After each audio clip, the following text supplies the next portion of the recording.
Here in this question, they have given work function of cesium metal, and then they are telling you that when the light of this frequency is incident on that cesium metal, photo emission of electrons occurs.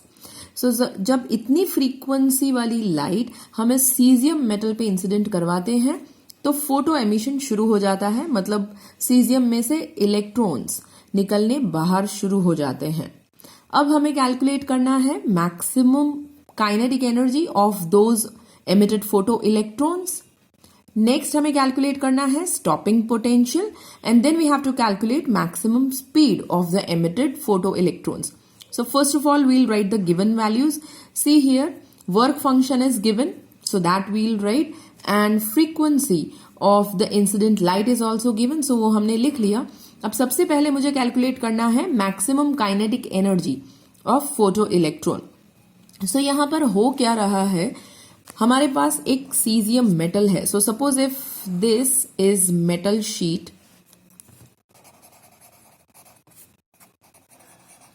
इसके ऊपर हम light incident करते हैं.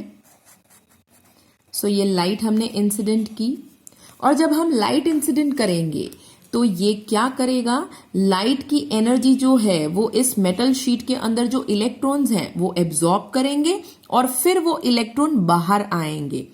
अगर ये light की frequency जो है वो थ्रेशोल्ड फ्रीक्वेंसी से ज्यादा हुई तो, और दूसरी कंडीशन, अगर ये इलेक्ट्रॉन जो है वो इस लाइट की एनर्जी में से वर्क फंक्शन जितनी एनर्जी गेन कर पाए तो. लाइट की जो एनर्जी है, लाइट क्या होता है, group of photons, right. So light है फोटॉन्स. फोटॉन्स की एनर्जी कितनी होती है, E is equals to HF. So this amount of energy is being incident on this metal sheet. एक फोटोन के पास इतनी एनर्जी होती है, ऐसे बहुत सारे फोटॉन्स हम इंसिडेंट कर रहे हैं. Now from this metal sheet, suppose an electron absorbs this amount of energy, and suppose if this energy is greater than its work function, then what will happen, electron will be ejected out. अब ये जो electron है इसको ये energy मिलती है, दो form में मिलती है, तो हम वो लिखेंगे पहले. ये फोटोन की जो एनर्जी है अब वो इस इलेक्ट्रॉन में आ गई है, और फोटोन की एनर्जी का डिवीजन कैसे होता है, आई will right that. So this is the energy of this photon. This energy is absorbed by this electron. ये इलेक्ट्रॉन इतनी एनर्जी में से वर्क फंक्शन जितनी एनर्जी यूटिलाइज कर लेता है इस मेटल शीट में से बाहर आने के लिए. What was the definition of work function? It was the minimum amount of energy required by the electron to come out of the metal sheet. So ये मेटल शीट में से बाहर आने के लिए वर्क फंक्शन जितनी एनर्जी तो electron ने यूज कर ली है. अब बाकी बची हुई जो एनर्जी थी HF में से, उस एनर्जी से ये इलेक्ट्रॉन आगे चलना शुरू करता है. वर्क फंक्शन जितनी एनर्जी से तो सिर्फ ये बाहर निकलेगा, ठीक है. अब अगर ये बाकी बची एनर्जी है तो वो इलेक्ट्रॉन आगे भी चलेगा. So the remaining energy will get converted into kinetic energy of this electron. So this is the energy of photon which gets converted into work function of the electron plus kinetic energy of the electron. Now we need to calculate maximum kinetic energy of this electron. So for that what I need to do, kinetic energy को हम subject बना देंगे. So kinetic energy is equals to HF minus phi 0. Okay, अब ये सारी values मेरे पास हैं. सी frequency मेरे पास है और work function भी मेरे पास है. अब हम ये values डाल देंगे यहाँ पर.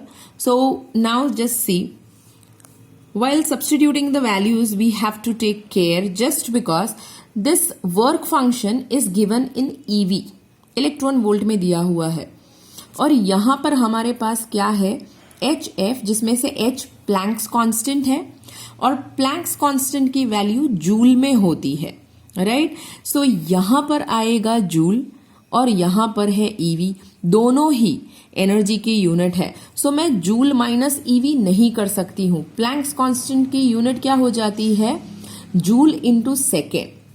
सो मैं यहां साइड में लिखती हूं ये h जो है उसकी यूनिट हो जाएगी जूल इंटू सेकेंड, फ्रीक्वेंसी की यूनिट हो जाएगी 1/सेकेंड, so the second gets cancelled, minus work function की यूनिट जो है वो हमको दी हुई है ईवी में। सो ये चीज हम नहीं कर सकते हैं, joule minus eV is not possible, so I have to convert this joule into eV, ठीक है, तभी ये एनर्जी में से मैं इस एनर्जी को माइनस कर पाऊंगी। अब इस जूल को ईवी में कैसे कन्वर्ट करेंगे हम? So for that see this is not possible, therefore we need to convert. Conversion के लिए एक चीज आपको याद रखनी है, 1 EV is equals to 1.6 into 10 raise to minus 19 joule, ये रिलेशन होता है। अब अगर मुझे जूल को ईवी में कन्वर्ट करना है तो किस तरीके से कर सकते हैं? Can I write like this, 1 upon this 1.6 into 10 raise to minus 19 eV is equals to 1 joule.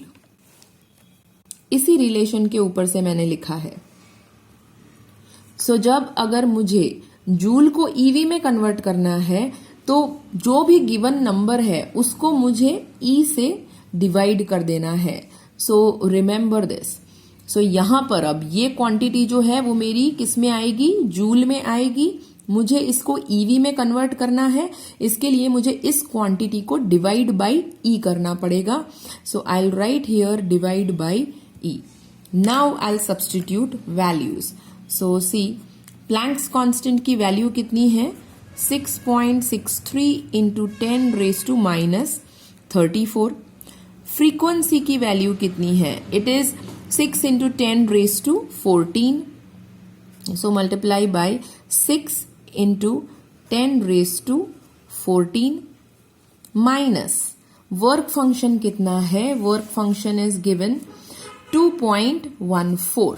So I'll substitute that value 2.14, this divided by E. E की वैल्यू कितनी है? 1.6 into 10 raise to minus 19. So जब हम ये solution कर लेंगे, first solve this and then from this number you have to subtract 2.14.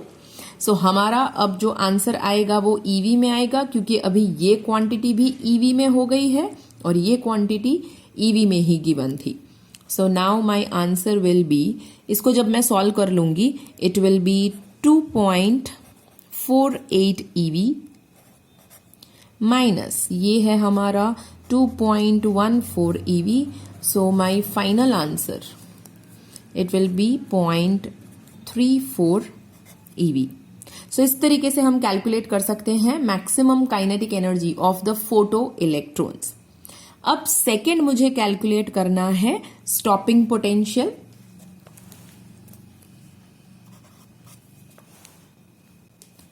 सो अब stopping potential कैसे कैलकुलेट करेंगे? मेरे पास कौन कौन सी वैल्यूज है? Work function was given in the question, फिर दूसरा हमको दिया था, सी यहां पर गिवन है, work function was given, frequency was given, kinetic energy हमने कैलकुलेट कर ली, और अब मुझे ढूंढना है स्टॉपिंग पोटेंशियल। तो हम ऐसा कोई इक्वेशन याद करेंगे जिसमें स्टॉपिंग पोटेंशियल भी आता हो और ऊपर जो गिवन क्वांटिटीज हैं उनमें से कोई क्वांटिटी आती हो। तो I have one equation and that equation is EV0 is equal to K max, maximum kinetic energy of the electron will be equal to the stopping potential multiplied by E. ये क्या है? This is the energy, this you can say this is the potential energy of the electron. Stopping potential क्या था? It was the minimum negative potential applied to the collector plate for which the photo current becomes zero. मतलब होता क्या है, electron जो है वो photon में से एनर्जी एब्जॉर्ब करता है और फिर यहां से बाहर चल के आता है इस काइनेटिक एनर्जी के साथ, और यहां सामने क्या होता है? कलेक्टर प्लेट होता है। उस कलेक्टर प्लेट को जब हम नेगेटिव पोटेंशियल दे देते हैं तो ये इलेक्ट्रॉन जो है वो कलेक्टर प्लेट में एंटर नहीं कर पाता, वो एक रिपल्शन फील करने लगता है, राइट। और ये रुकेगा कब? अगर काइनेटिक एनर्जी इसकी ज्यादा है तो वो एंटर कर जाएगा, राइट? सो इसका जो पोटेंशियल हम क्रिएट कर रहे हैं वो पोटेंशियल इतना होना चाहिए कि इस इलेक्ट्रॉन की जो काइनेटिक एनर्जी है वो यहां पर पहुंचने में उसको हेल्प ना कर सके। मीन्स इस इलेक्ट्रॉन की जो काइनेटिक एनर्जी है should be equal to the potential energy, that is charge into potential. Charge into potential को मैं पोटेंशियल एनर्जी क्यों बोल रही हूं? Because charge into potential is equals to work done होता है from the definition of potential, and work done is equals to energy होती है। यहां पर इलेक्ट्रॉन को रोकने की बात हो रही है। सो जब कोई स्टेशनरी पार्टिकल होता है उसकी एनर्जी पोटेंशियल एनर्जी होती है। सो जब एग्जैक्टली काइनेटिक एनर्जी और पोटेंशियल एनर्जी इक्वल हो जाएंगी तभी ये इलेक्ट्रॉन जो है वो रुक जाएगा और हमें क्या किसकी वैल्यू मिलेगी? स्टॉपिंग पोटेंशियल की वैल्यू मिलेगी। सो ये वाला जो फॉर्मूला है ये ऑलरेडी आपने थियरी में पढ़ा है। Now from this I want stopping potential, so हम स्टॉपिंग पोटेंशियल को सब्जेक्ट बना लेंगे। So therefore V0 is equals to K divided by E। ये फॉर्मूला बन गया। अब ये रही हमारी काइनेटिक एनर्जी, अभी हमने कैलकुलेट की थी। So I substitute the value 0.34 EV divided by E। Now just see ये E की वैल्यू क्या है? 1.6 इंटू 10 रेज टू माइनस 19। ये भी वही E है तो इसकी भी वैल्यू कितनी है? 1.6 into 10 raise to minus 19. So when I substitute these values, they both get cancelled and my answer will become 0.34 volt. So stopping potential कितना है? 0.34 volt. Now in third part, we have to calculate maximum speed with which the photoelectrons are emitted. So मुझे calculate करना है Vmax, maximum velocity. तो वो कैसे calculate करेंगे? See, I have the value of maximum kinetic energy. So Kmax is equals to half mv square. If kinetic energy is maximum, तो यहाँ ये velocity है वो भी कैसी होनी चाहिए? मैक्सिमम होनी चाहिए, बिकॉज ये मास तो कांस्टेंट है, राइट? और ये वैल्यू जो है वो तो हमने अभी ऑब्टेन की है ना। सो ये वैल्यू कितनी है? 0.34 EV. This we have already obtained. So now from this equation, I'll make this Vmax subject of equation and I'll obtain the value of velocity. So जब हम इसको subject बनाएंगे तो देखो कैसा हो जाता है, half m Vmax square is equals to 0.34 EV, right? अब ये EV में दिया हुआ है ना, तो पहले इसको हम जूल में कन्वर्ट कर लेंगे क्योंकि मुझे MKS में आंसर लाना है। वेलोसिटी जो मुझे मिलेगी वो MKS में मिलेगी, मीटर पर सेकेंड में मिलेगी। सो ये EV जो है उसको मुझे जूल में कन्वर्ट करना पड़ेगा। So how will I convert this EV into joule? Just now we have seen here 1 EV is equals to 1.6 into 10 raised to minus 19 joule. So if 1 EV is this many joule, then 0.34 EV is equals to how many joule? So it will be 0.34 into 1.6 into 10 raised to minus 19 joule. ठीक है, सो यहां पर अब मैं ये joule वाली ही value लिखती हूं। So it will give me multiply by 1.6 into 10 raise to minus 19। अब इसमें से v स्क्वायर को हम सब्जेक्ट बना लेंगे। So this will give me v max square is equals to, ये 2 यहां मल्टीप्लीकेशन में चला जाएगा और m will come in denominator. So 1.6 into 10 raise to minus 19, ये मैंने एज इट इज कॉपी किया। ये वाला 2 जो था वो यहां मल्टीप्लीकेशन में आ गया and this mass comes here. This is mass of electron. हम इलेक्ट्रॉन की काइनेटिक एनर्जी की बात कर रहे हैं ना, तो ये इलेक्ट्रॉन का मास है जिसकी वैल्यू कितनी होती है? 9.1 into 10 raise to minus 31। So I substitute that. So 0.34 into 1.6 into 10 raise to minus 19 multiply by 2 divided by 9.1 into 10 raised to minus 31. And when you solve this, you will obtain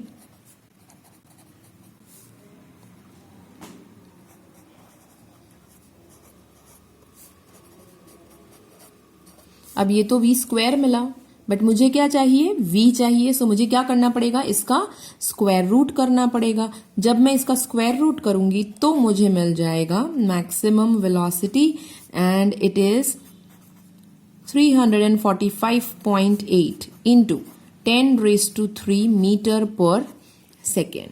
So this is my required answer.